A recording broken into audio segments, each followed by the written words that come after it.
A lot of times we are looking for better strategies, right? On the flip side, we expect our businesses to be. What is our engagement menu? What that would be is what does our engagement system actually look like? You can hire just about anybody to do it, but you have to train them. But what they did differently is they are actually one of the few that kind of do some of the things that we talk about, where there is X amount of steps and sequences that you can take to make your social media actually be worth some money so that people actually respond to it. What actually makes that work for her is the planning even before that, knowing. I think the number one is stuff that I would notice from brands that we personally worked with. Oh, I need to be doing PR. I need to be doing social media. What is sell by chat? It's when you basically active and engage, and engagement will come back your way. The same thing is true in finding. Now that's high extreme. Now on the other side, how's it apply to digital? Doing the right thing in the wrong order makes it the wrong thing. How do we fix that? What's the Well, what's let the me ask game you plan? this, because you know this better than everyone, and you shared kind of in some of our earlier conversations where capture them through digital. But what must come first is convert them to come inside. But we have these two great audiences that I think people and businesses are just needing to really focus on. And I think that's how a lot of us approach our business instead of what brand does an amazing job of making me feel just as there's kind of a sequence, a series of steps that have to happen. You got to nail the moment they walk in to the moment they exit. You know what they are going to experience one way or the other. We spend some time there and get specific about it. Yeah. Then, and if your business is doing it, is it doing it the right way? Are the people trained good enough? Maybe we should be searching for those brands and those experiences that take in consideration the first moment that we like, comment, or follow. Doing the right thing in the wrong order is the wrong thing. For me, that 97% is the part where you start the sequence. It's the grain of salt of an idea. And we can do the same thing in our business by simply asking, okay, this is my ghosted guest. Tragedy, hospitality, heartbreak, real stories, bad engagements, and always an opportunity to make a great comeback. My name is Brady Lowe. My name is Gabriel Ryan. The more handshakes you make, the more your bank will relate. Welcome to the show. We're glad you tuned in. All right, Gabe. So tell me, what do we have on bucket today? Last steps, we talked about the concept of the compliment ladder and how we get engagement rolling in an organic and new way. And you brought up this concept of sequencing. So yeah, break it down for me. Tell me what you're thinking in sequencing. Yeah, it's interesting because when we get into conversation with business owners, whether it be a chef owner, a restaurateur, someone with a local service business, a lot of times we are looking for better strategies, right? We're like, hey, okay, maybe we have some things that we're doing really well in our business. We provide an incredible experience when someone comes into our restaurant or our venue or inquires about our services. But there's this pressure of, oh, I need to be doing PR. I need to be doing social media. And so what do? We go and we look for strategies. Like, okay, well, what are other people doing, whether it be in our space or outside of our space, that we can use to kind of grow our business? And what I realize more often than not is it's that while the strategy is important, doing the right thing in the wrong order makes it the wrong thing. And what do I mean by that? Well, if we look at the kitchen, when you're setting up for the day, there's kind of a sequence, a series of steps that have to happen before we do anything. Before we go choose ingredients or choose what we're going to be prepping for the day, what do we have to do first? We have to set the menu, right? We have to set the menu. Otherwise, what do most folks do that are probably not like Brady? What do I do? What do most of us, the plebes, do when it comes time to make a meal at home? A lot of times we go and open the pantry, we open the fridge and go what are we going to make today? And I think that's how a lot of us approach our business instead of what you're making me think of is it's a process, right? Like sometimes we get paralyzed. If you look at like Martha Stewart and you see her on stage, there's a concept called mise en place. And the first time I heard about Martha Stewart mise en place, which was being get all your shit in order, it's like my stuff is in place, right? This is what happens. You go through the menu, you pick you pick your 3 different plates that you're gonna like potentially use on the menu or you're gonna serve to your dinner party. And then you pick the best plate, and then you get all the ingredients ordered, you get them all in-house, and then you have your kitchen set up, everything is organized. And the queen of clarity is Martha Stewart. Like I've heard stories about her on stage and ripping someone a new one.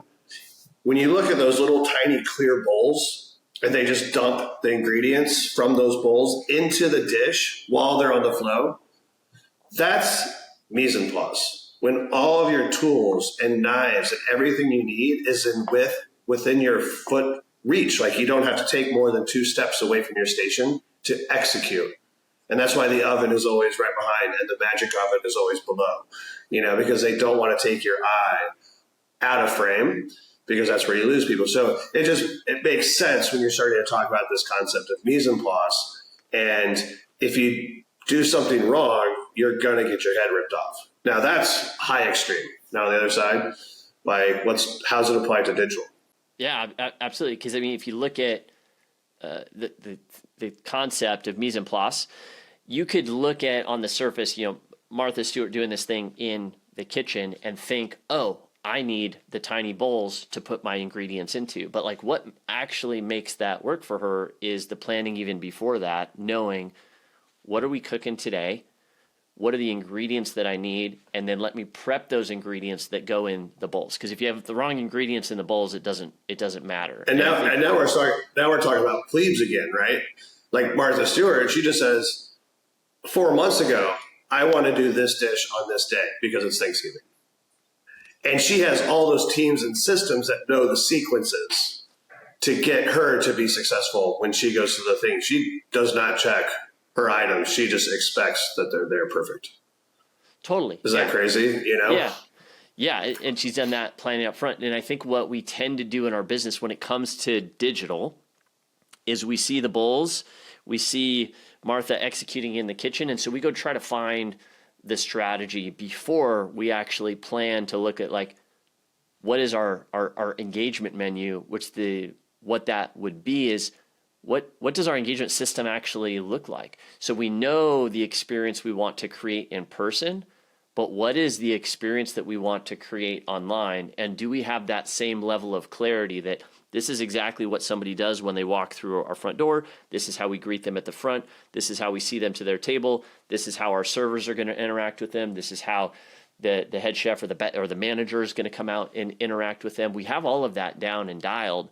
So why don't we have that figured out for digital? Instead, we try to skip that step and go, hey, I'm just going to pay this company to broadcast about our business and do some PR, or I'm going to pay a social media manager to put up some graphics onto our Instagram or on our website. But we never stop to think, what is the experience we're actually trying to cultivate online? And I think a lot of people do they get process paralyzed? Do they get not sure where to go? How do they get the help? What are they trying to figure out? So is this where sequencing comes in? Because you kind of follow the same plan again and again? Yeah, absolutely. I think, and that's where sequence over strategy, whenever my business partner comes to me with a new idea of something that, hey, we should try this out. I saw this cool YouTube video or was listening to this podcast, or we should try this new thing. My response is always the same. What's the problem we're trying to solve?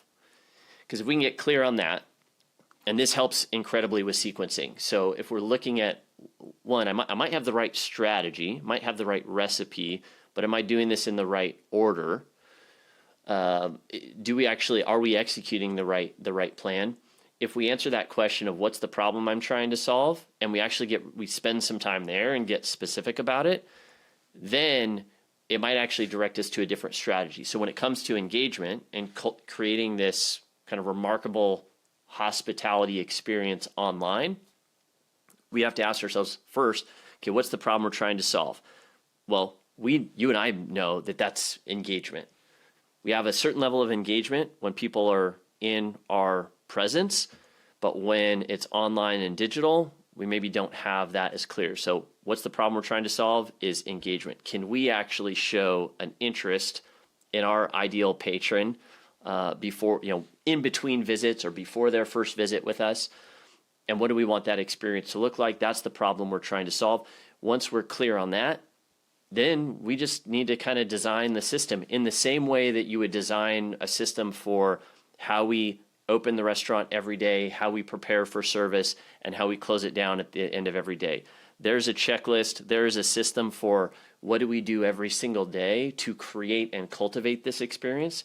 In the same way, we have to do that work before we actually go and try to hire the PR company or build the new website or pay a social media manager to post stuff online.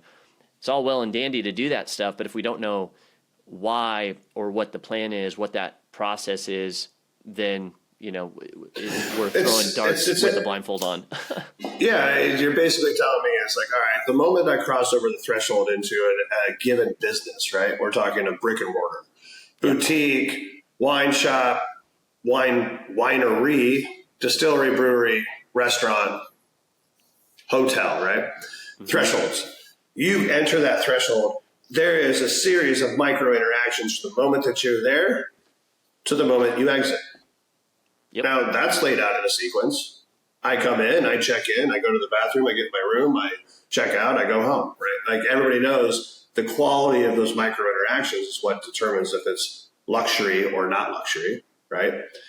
And now I think when you think about it from a restaurant perspective or a hotel brand perspective, do they take that same type of intention for micro interactions and apply it to their digital position? And I think it's rare that like in my brain, I can't just picture like what brand does an amazing job of making me feel just as felt outside of the threshold than inside the threshold. And if you know that inside the threshold that somebody doesn't have a knife, then they're probably not going to be able to cut food that's going to then be cooked, which is then going to be served. So they make sure that that little element is fixed. On the flip side, we expect our businesses to be flowing and full all the time with new energy, cash flow, and positive vibes. But in our digital statements and our digital concierge, our digital thresholds, that's everything outside your website, your Instagram, your PR, that how can we hold accountable that social media person who doesn't have the sharper scissors?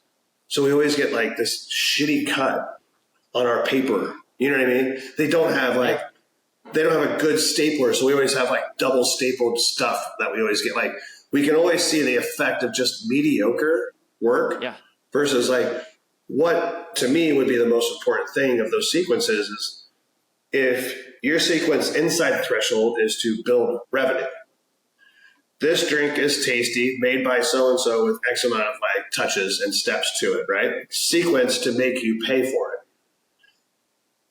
Social media, there is X amount of steps and sequences that you can take to make your social media actually be worth some money so that people actually respond to it, right? So if you don't take into account all of that intentional sequencing, then of course your digital world is going to fall flat and you're going to get frustrated, exhausted, not know what's going on.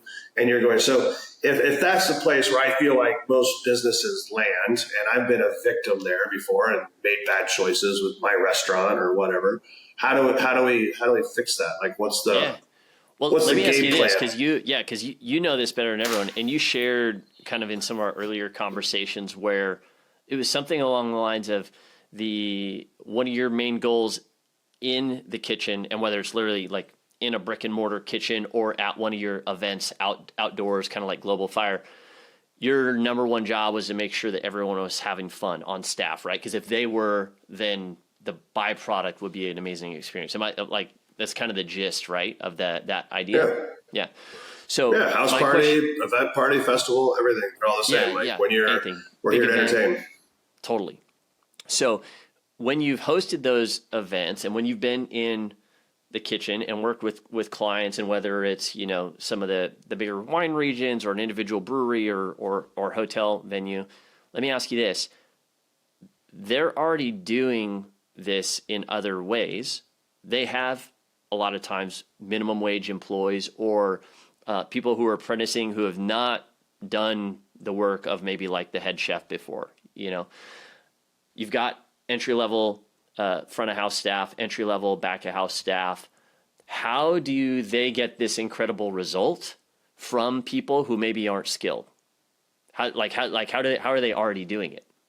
They've got processes, right? They've got checklists, they've got training, they've got other people to come around them, and a system for them to follow to be able to get an incredible result out of someone who maybe is minimum wage or underskilled. I mean, I think the number one is stuff that I would notice from brands that we personally worked with. This is real life. They would show up late, you know, even the principals, owner and principal. When you have an owner principal providing experience, pouring wine or booze to you or serving you food, like, they're the best and most equipped. They're the highest value speaker and representation that you can have for your brand, right? Yeah. Now, if they show up a few minutes late, they're still going to sell more because they are passionate and connected to the product. Now we're talking about the further that you go from the founder or the owner or the principal to the lowest paid, you know, schlepper on the stick who basically is there to show up just to pour or serve or just to put product to lips or talk about the product. Now, that can be a brand destruction tool, because if you try to train them and they don't represent your brand correctly, then your entire investment from product, time, energy, sponsorships, everything goes out the window, because the person that doesn't really there, doesn't even care. All you're doing is checking the box. Like, we wanted to be at this cool event. So the way that we course correct that is that we make sure that the individuals that we find care about the product. So we find them within our community, or we find them within the brand's community, and say, hey, dear sponsor, I have $250 of your money, Keystone, to pay someone to come in. Do you have anyone in your bartender community or someone who's serving you who you love that we could do a favor for? And they're like, oh my God, I love that question. Yes, like, we know 5 bartenders. I'm like, cool, tell me, I'll just reach out to them on my own. I'm like, hey, I'm a friend of this brand. I would love to see if you want to make $250. Versus going to a catering company and hiring someone who doesn't give a shit, who won't read the playbook or the process that I give them.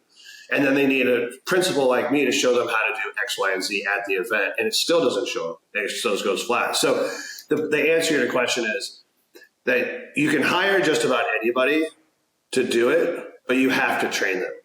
And they have to be trained to the point where they represent you, to the point where you would buy from them. If that is not the case, then you've got to look, one, either at your product or your process and what you're selling. Is it too difficult for people to understand if it's not the owner or the principal selling it? Or you have to have a whole bunch of sequences and micro interactions that make it real for that person to be able to sell, right? Like, I'm doing the same thing right now with getting people to understand sell by chat. What is sell by chat? It's when you basically, you know, talk to people on a platform, email, DMs, and you've been Instagram, Twitter, like LinkedIn, and you basically walk them through. Everyone's getting pitched on digital platforms. But is your business doing it? And if your business is doing it, is it doing it the right way? Are the people trained good enough to represent you as a ghostwriter for what you want them to speak about? So I think your question is great, because it's, you know, it's real time. And I wish people weren't wasting money, but that's why we're here to talk about it. Yeah, 1,000%. I think, like, there's some nuance to what you shared too, even in just how you might go find a bartender for an event like that, where same thing we talk about. If you want engagement on socials, so if you want people responding to your PR and your social media, like, if you want engagement, what's the best way to do that? Well, it's to go out there and engage. Like, you have to be proactive and engage, and engagement will come back your way. The same thing is true in finding even just the kind of staff. So again, like, how do we do it in the kitchen? How do we do it in, when we're creating these remarkable experiences for patrons? Well, typically we do it and it starts even before we start the training, because like how someone comes onto that team of like, oh, Joe said I should reach out to you. You want to make a couple $100 at this? I've got this epic event that we're going to be doing. We'd love to have you a part of it. So much more personal than going through a recruiter or posting on a job board. So the way that you go about it, and that just takes a moment of pause to go, okay, yeah, we want to know what's the strategy. Like, who do we ask and what do we tell them and how do we train that person?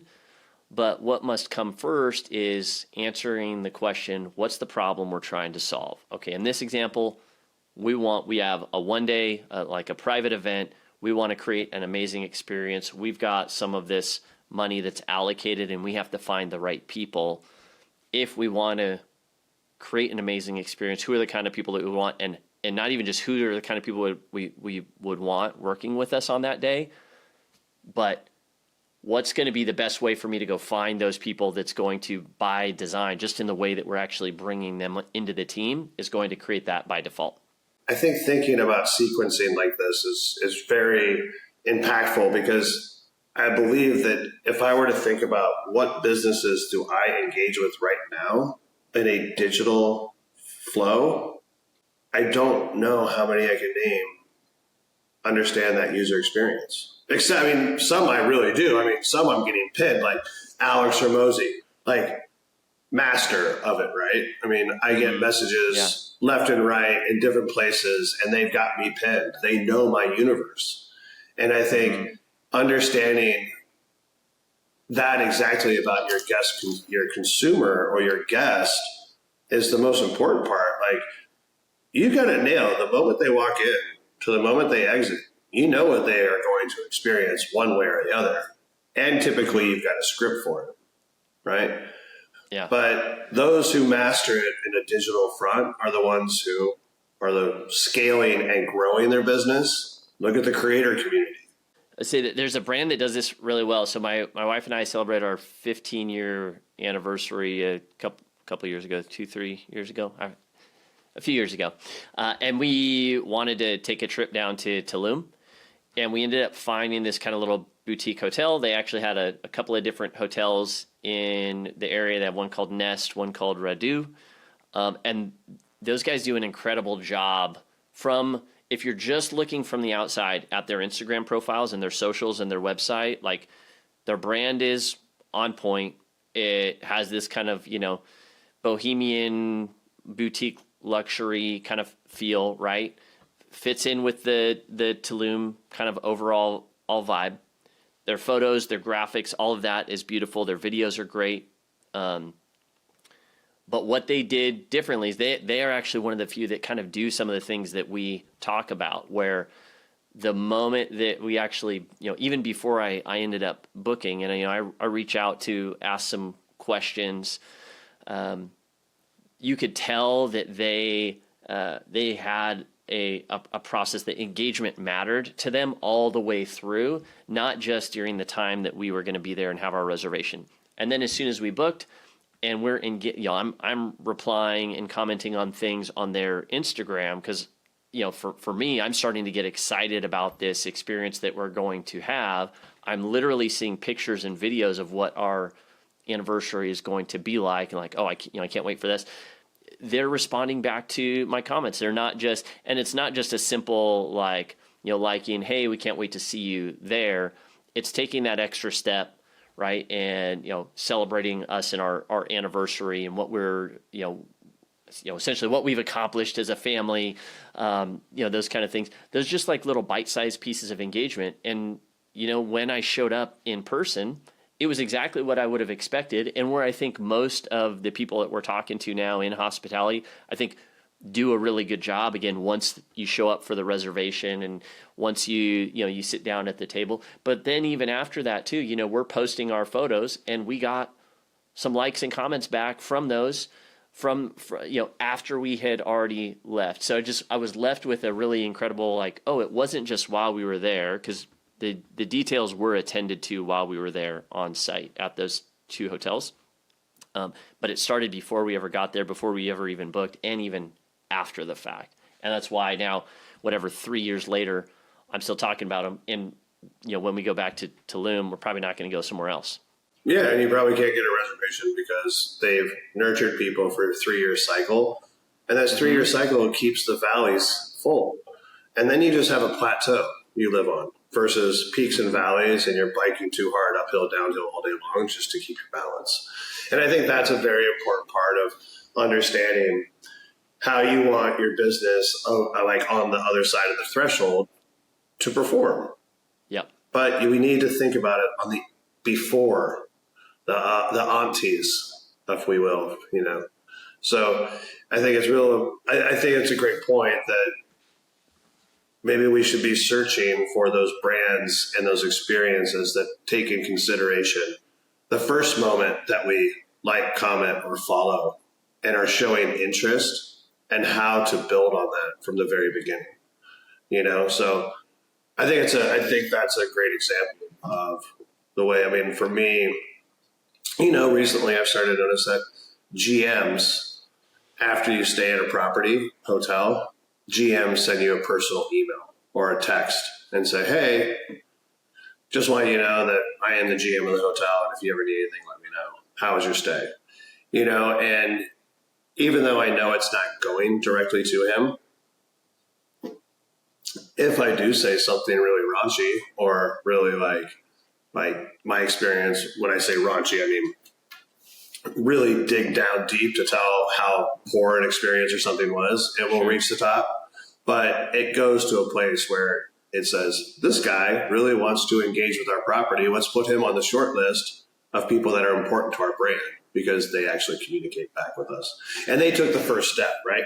And I think there's different ways to look at it, but it makes you feel more welcome, more like you have a home versus like checking out.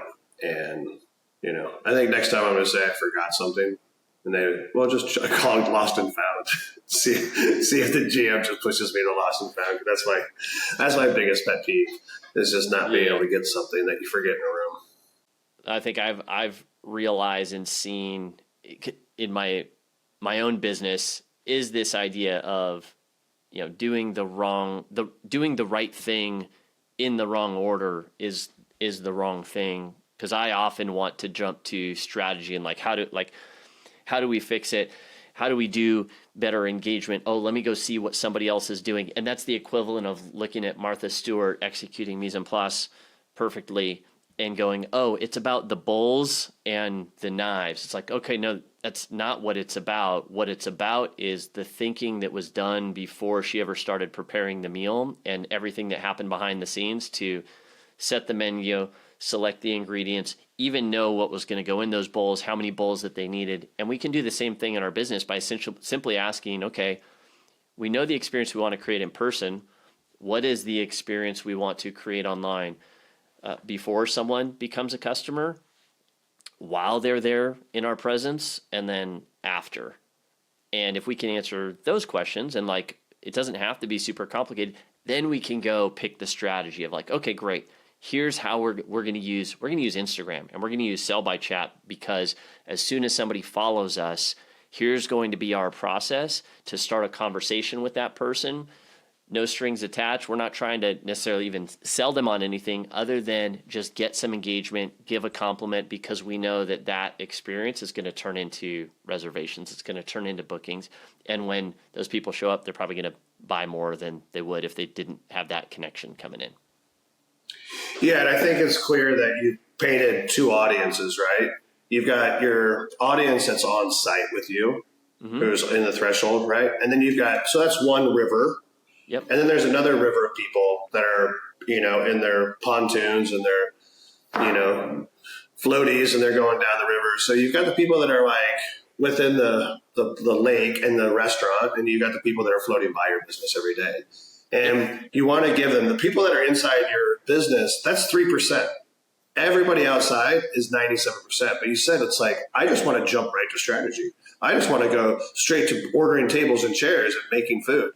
I don't want to think about the 97% of interaction that's happening outside of my business digitally that I haven't even stepped first moment into yet. And I think for me, that 97% is the part where you start the sequence. It's the grain of salt of an idea to whatever number you want on the back end.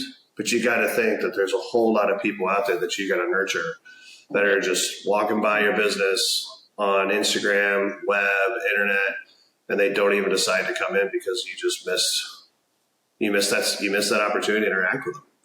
So you just hope but when they get on site, get them into the digital experience. When they're not on site, capture them through digital, convert them to come inside. But we have these two great audiences that I think people in businesses are just needing to really focus on. But I gotta go. 1,000%. Yeah, I love it, man. Good show. I like it.